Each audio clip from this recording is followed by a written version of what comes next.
Assalamualaikum warahmatullahi wabarakatuh. Perkenalkan, saya Najwa Aulia Putri dari kelas 24 C3A dengan nomor NIM 13241037. Di sini saya akan menjelaskan tentang deep learning atau pembelajaran mendalam. Jadi yang pertama itu adalah latar belakang. Yang pertama itu perubahan masa depan sulit diprediksi. Yang kedua itu permasalahan mutu pendidikan, literasi, numerasi, keterampilan berpikir tingkat tinggi, dan ketimpangan pendidikan. Yang ketiga itu ada bonus demografi 2035 dan visi Indonesia 2045. Yang keempat itu kompetensi masa depan. Ada keterampilan berpikir tingkat tinggi, peserta didik Indonesia masih rendah. Hasil PISA 2022, 99% murid Indonesia hanya bisa menjawab soal level 1 sampai 3 atau lower order thinking skill atau LOTS. Yang kedua itu kurang dari 1% yang bisa menjawab soal level 4 sampai 6 atau higher order thinking skill atau HOTS. Nah, di sini ada tabel persenan gitu. Terus yang pertama itu membaca, level 1-nya itu 74,5%, level 2-nya itu 19,3%, level 3-nya yaitu 5,4%, dan level 4 sampai 6-nya itu ada 0,8%. Yang kedua itu matematika, level 1-nya itu 81,7%, level 2-nya yaitu 14,1%, level 3-nya yaitu 3,8%, dan yang level 4 sampai 6 itu 0,4%. Dan yang ketiga itu ada sains, level 1-nya yaitu 65,8%, level 2-nya yaitu 26,3%, level 3-nya yaitu 7,0%, dan level 4 sampai 6-nya yaitu 0,9%. Mengapa perlu melakukan deep learning atau pembelajaran mendalam? Yaitu untuk melengkapi pendekatan pembelajaran dengan menambahkan karakteristik praktik pedagogi. Terus ada keterlibatan, itu guru membangun keterlibatan peserta didik sebagai subjek belajar untuk memperoleh pengalaman belajar yang bermakna. Terus ada berkesadaran, yaitu guru lebih dapat membangun kesadaran peserta didik untuk menjadi pembelajar yang aktif, termotivasi secara intrinsik untuk belajar, serta aktif mengembangkan strategi belajar untuk mencapai tujuan. Terus ada memuliakan, yaitu guru dan peserta didik lebih sering menghargai dan menghormati potensi, martabat, dan nilai-nilai kemanusiaan. Kemudian ada pengembang budaya belajar, yaitu guru lebih dapat mengembangkan kreativitas dan berinovasi dan melibatkan peserta didik dalam mengembangkan pengalaman belajar. Terus ada pemanfaatan teknologi digital. Guru dan peserta didik dapat memanfaatkan teknologi digital untuk memberikan efisiensi dan efektivitas pada perencanaan, pelaksanaan, dan penilaian pembelajaran. Yang terakhir ada multi atau interdisiplin ilmu pengetahuan. Guru dan peserta didik lebih dapat menerapkan multi atau interdisiplin ilmu pengetahuan dalam proses pembelajaran. Jadi apa sih itu pembelajaran mendalam? Jadi pembelajaran mendalam itu merupakan pendekatan yang memuliakan dengan menekankan pada penciptaan suasana belajar dan proses pembelajaran berkesadaran, bermakna, dan mengembirakan melalui olah pikir, olah hati, olah rasa, dan olahraga secara holistik atau terpadu. Jadi ada berkesadaran, itu pengalaman peserta didik yang diperoleh ketika mereka memiliki kesadaran untuk menjadi pembelajar yang aktif dan mampu meregulasi diri. Jadi peserta didik memahami tujuan pembelajaran, termotivasi secara intrinsik untuk belajar, serta aktif mengembangkan strategi belajar untuk mencapai tujuan. Terus ada bermakna. Peserta didik dapat merasakan manfaat dan relevansi dari hal-hal yang dipelajari untuk kehidupan. Peserta didik mampu mengkonstruksi pengetahuan baru berdasarkan pengetahuan lama dan menerapkan pengetahuannya dalam kehidupan nyata. Dan yang terakhir ada mengembirakan. Pembelajaran yang mengembirakan merupakan suasana belajar yang positif, menyenangkan, menantang, dan memotivasi. Peserta didik merasa dihargai atas keterlibatan dan kontribusinya pada proses pembelajaran. Peserta didik terhubung secara emosional sehingga lebih mudah memahami, mengingat, dan menerapkan pengetahuannya. Jadi apa sih itu olah pikir? Merupakan proses pendidikan yang berfokus pada pengasah akal, budi, kemampuan dan kemampuan kognitif seperti kemampuan untuk memahami, menganalisa, dan memecahkan masalah. Dan apa itu olah hati? Adalah proses pendidikan untuk mengasah kepekaan batin, membentuk budi pekerti, serta menanamkan nilai-nilai moral dan spiritual. Dan olah rasa sebagai proses pendidikan yang bertujuan untuk mengembangkan kepekaan estetika, empati, dan kemampuan menghargai keindahan serta hubungan antar manusia. Dan terakhir itu ada olahraga yang bertujuan untuk menjaga dan meningkatkan kesehatan fisik, kekuatan tubuh, serta membentuk karakter melalui kegiatan jasmani dan rohani. Dan di sini juga ada kerangka kerja pembelajaran mendalam. Ada 8 dimensi profil lulusan. Yang pertama itu keimanan dan ketakwaan terhadap Tuhan Yang Maha Esa. Yang kedua itu keluargaan. Ketiga itu penalaran kritis. Yang keempat itu ada kreativitas. Yang kelima itu ada kolaborasi. Yang keenam itu ada kemandirian. Yang ketujuh ada kesehatan. Dan yang kedelapan itu ada komunikasi. Terus ada penerapan prinsip pembelajaran mendalam, yaitu ada kesadaran, itu kenyamanan peserta didik dalam belajar, fokus, konsentrasi, dan perhatian. Terus ada kesadaran terhadap proses berpikir. Terus ada keterbukaan terhadap perspektif baru. Terus ada keingintahuan terhadap pengetahuan dan pengalaman baru. Yang kedua itu ada bermakna.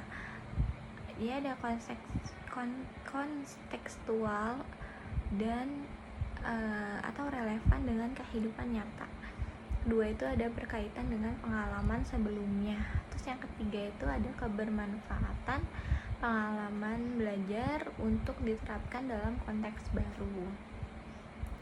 Terus ada yang ketiga itu mengembirakan, yaitu lingkungan pembelajaran yang interaktif, terus aktivitas pembelajaran yang menarik dan menginspirasi. Kemudian ada pengalaman belajar. Yang pertama itu ada memahami. Apa itu memahami?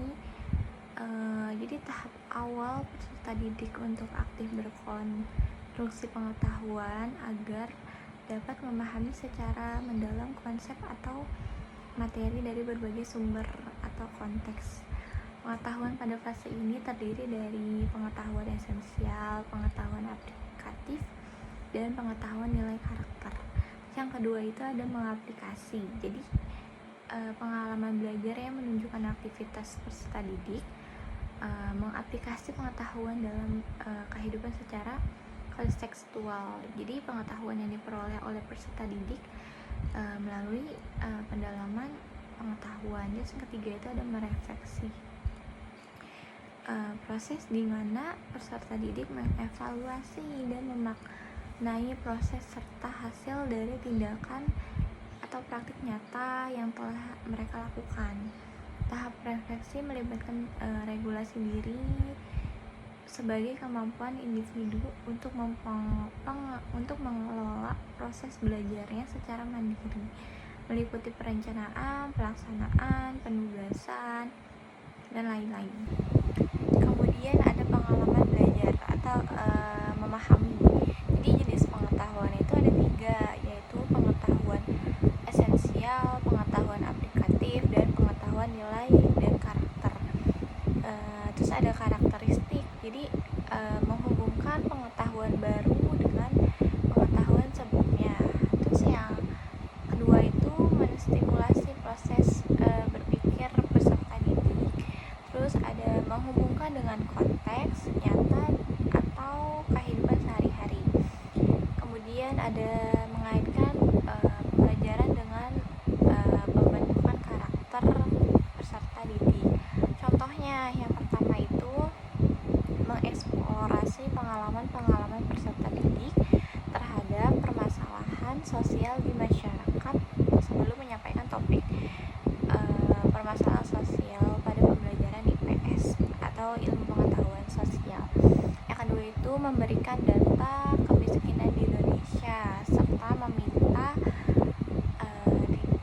peserta didik untuk memahami dan memberikan tanggapan.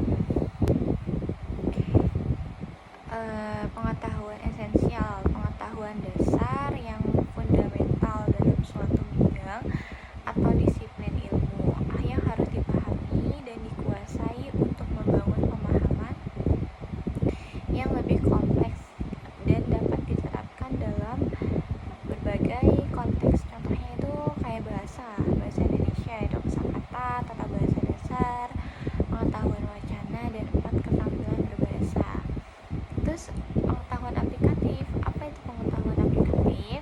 Pengetahuan yang berfokus pada penerapan konsep, teori, atau keterampilan dalam situasi nyata. Pengetahuan ini digunakan untuk menyelesaikan masalah, membuat keputusan, atau menciptakan sesuatu yang berdampak.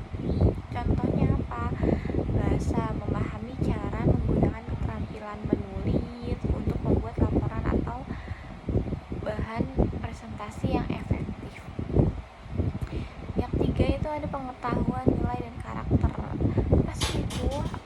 Yaitu pengetahuan yang berkaitan dengan pemahaman tentang nilai-nilai moral, etika, budaya, dan kemanusiaan yang berperan penting dalam membentuk kepribadian, sikap, dan perilaku seseorang. Contohnya apa?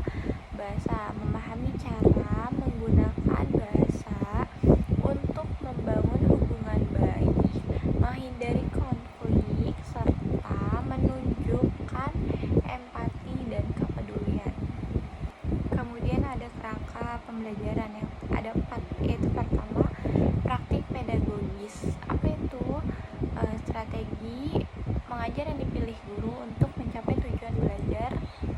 dalam mencapai dimensi profil lulusan. Praktik pedagogis ini mengutamakan praktik nyata, mendorong keterampilan berpikir tingkat tinggi dan kolaborasi. Yang kedua itu ada kemitraan pembelajaran. Kemitraan pembelajaran membentuk hubungan yang dinamis antara guru, peserta didik, orang tua, komunitas, dan mitra profesional. Pendekatan ini memindahkan kontrol pembelajaran dari guru saja menjadi kolaborasi bersama. Terus yang ketiga itu ada lingkungan pembelajaran. Lingkungan pembelajaran menekankan integritas antara ruang fisik, ruang virtual, dan budaya belajar untuk mendukung pembelajaran mendalam. Ruang fisik dan virtual dirancang fleksibel sebagai tempat yang mendorong kolaborasi, refleksi, dan eksplorasi dan berbagai ide. Terus ada pemanfaatan digital.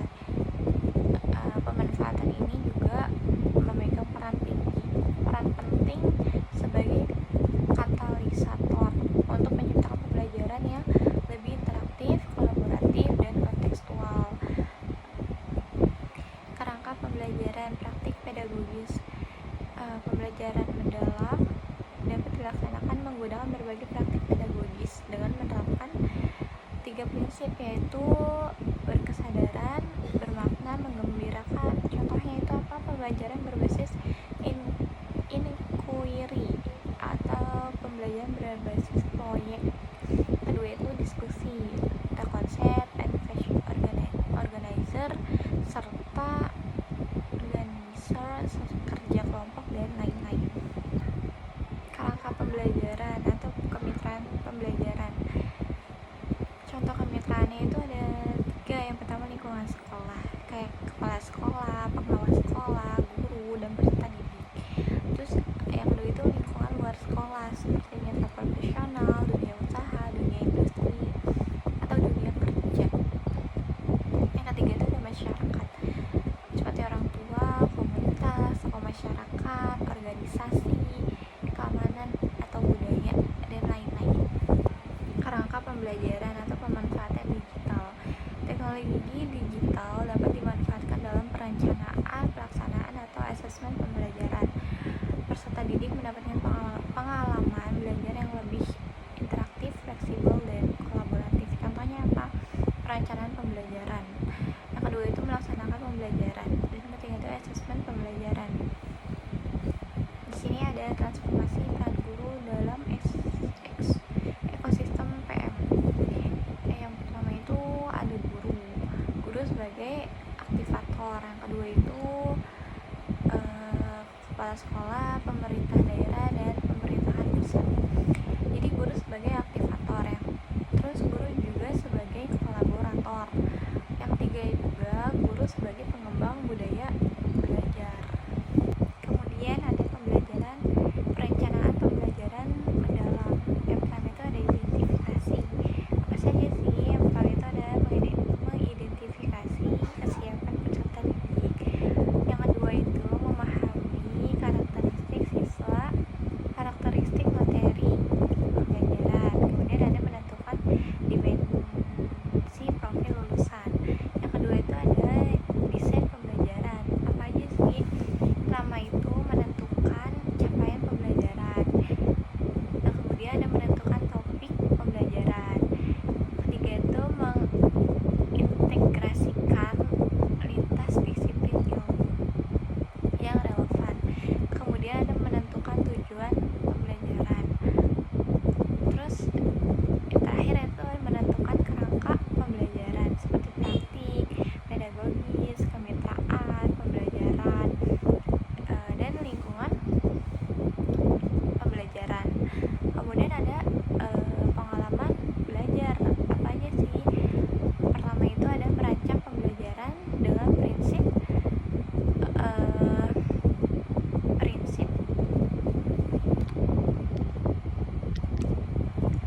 sekolah dan lingkungan sosial dan sebagainya.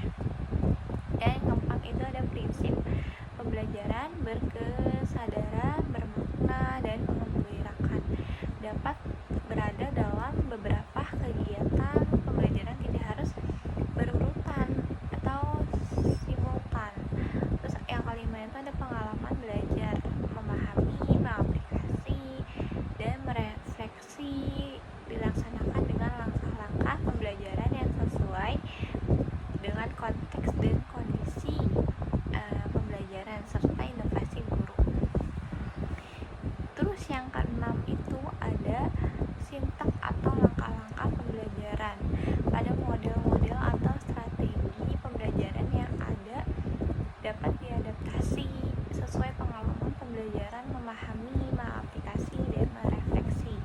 Yang terakhir ada pengalaman belajar, memahami, mengaplikasi, dan merefleksi dilakukan dalam beberapa langkah pembelajaran yang pelaksanaannya disesuaikan dengan konteks dan kondisi pembelajaran.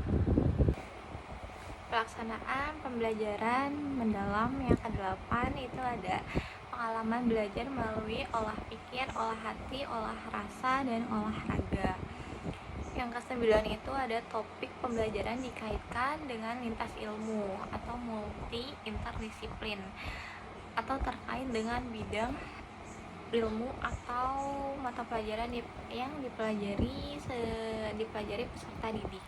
Yang ke-10 itu ada penerapan pembelajaran mendalam disesuaikan dengan karakteristik masing-masing mata pelajaran. Yang ke-11 itu ada kemitraan yang melibatkan berbagai pihak baik lingkungan sekolah, luar sekolah, dan masyarakat untuk mendukung pembelajaran mendalam atau deep learning.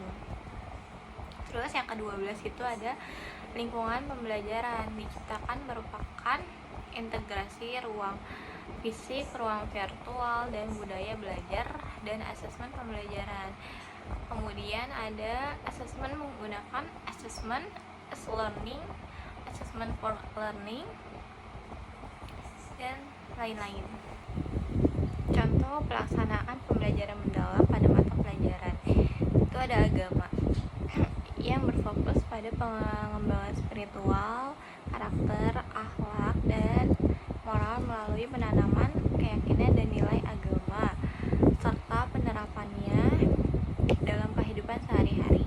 Contohnya apa? Experiential learning yang mengajarkan nilai-nilai agama melalui pengalaman kehidupan sehari-hari, seperti peserta didik diberikan isu atau realita kenakalan remaja, kemudian diminta untuk mencermati dan mengajukan solusi berdasarkan nilai-nilai agama.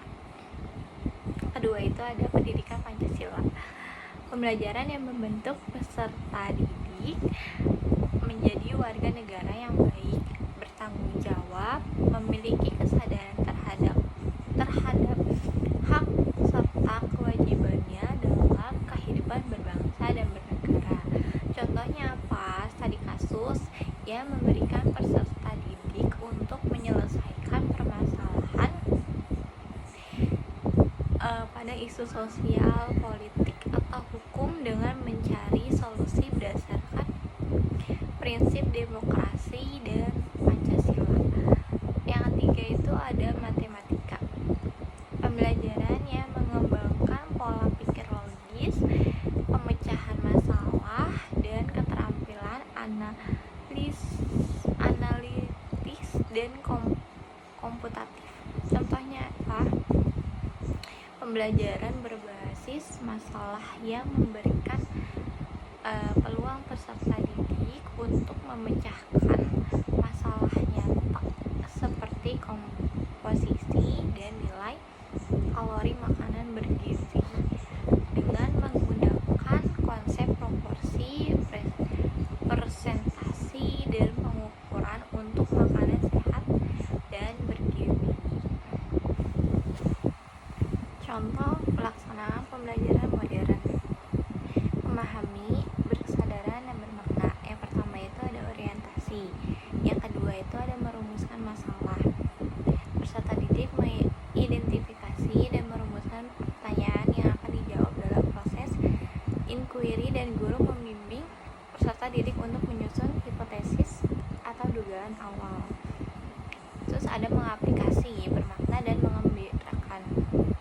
Itu ada pengumpulan data dan pengolahan dan analisis data. Pengumpulan data ini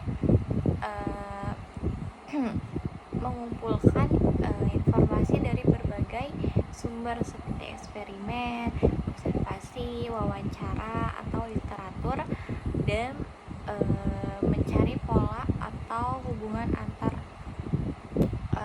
konsep menggunakan sumber lingkungan sekitar. Terus ada pengolahan dan analisis data.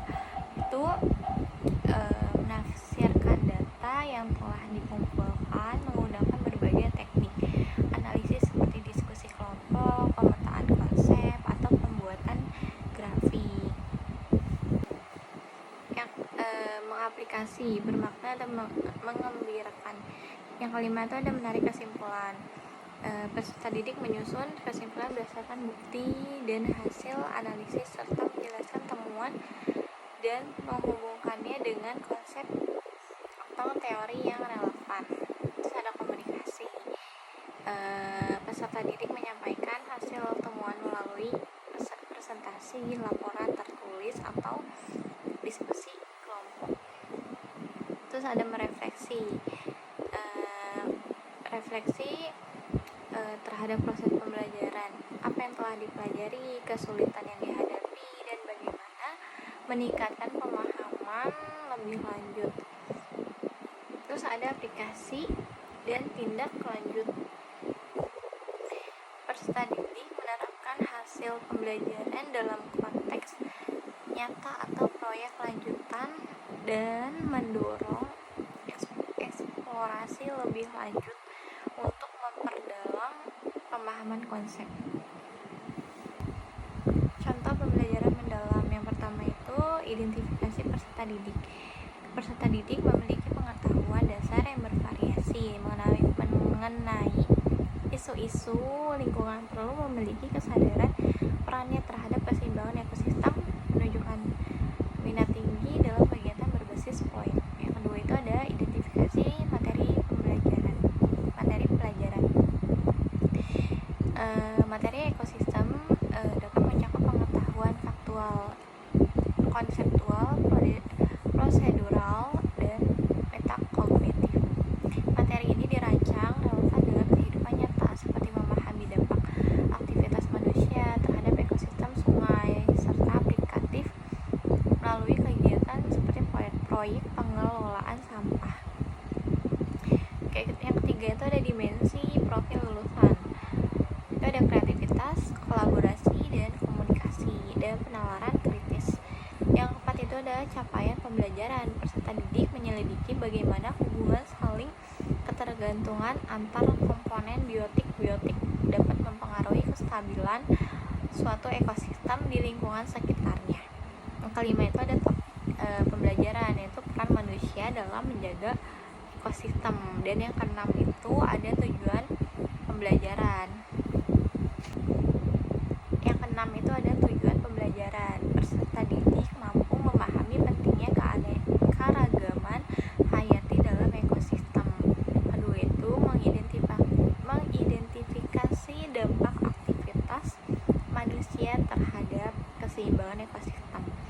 Tiga itu ada melaksanakan proyek kreatif berbasis solusi lingkungan untuk mencegah pencemaran pada ekosistem. Ketujuh itu ada praktek pedagogis. Yang pertama itu pembelajaran berbasis proyek. Yang kedua itu ada diskusi kelompok. Yang kedelapan itu ada mitra pembelajaran. Itu ada komunitas peduli Ciliwung, pengelolaan bank sampah, dan masyarakat sekitar sungai Ciliwung. Terus yang kesembilan itu ada lingkungan pembelajaran. Yang pertama itu ada lingkungan fisik seperti lingkungan di sekitar sungai Ciliwung tersebut. Yang kedua itu ada ruang virtual seperti platform daring Mir atau Zoom. Ketiga itu ada budaya belajar kolaboratif, berpartisipasi aktif, dan rasa ingin tahu.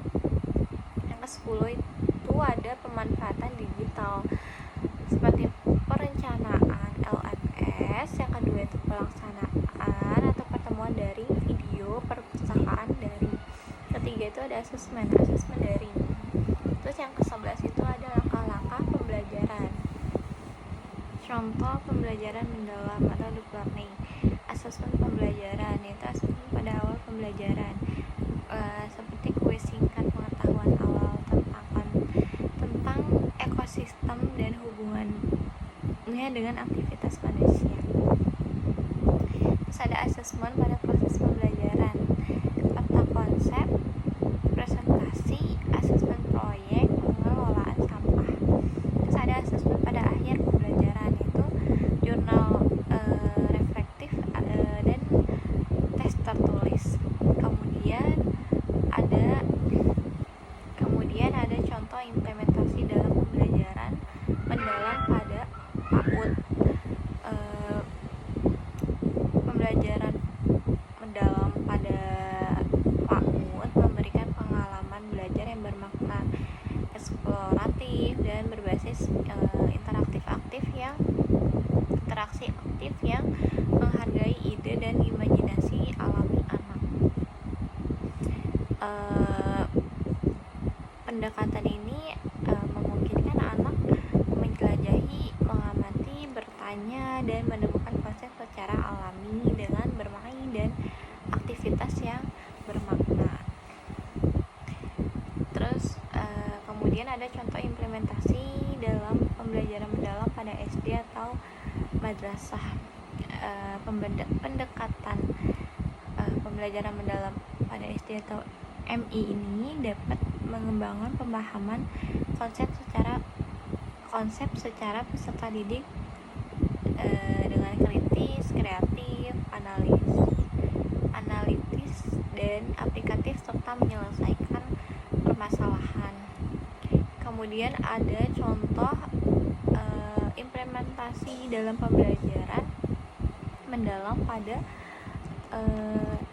SMP atau MTS, yaitu dapat membantu peserta didik memahami konsep secara lebih mendalam, kritis, dan aplikatif. Peserta didik tidak hanya menghafal materi, tetapi menganalisis, mengeksplorasi, serta menghubungkan pengetahuan dengan kehidupan nyata untuk menyelesaikan permasalahan tersebut. Kemudian ada contoh implementasi dalam pembelajaran mendalam pada SMA ataupun MA.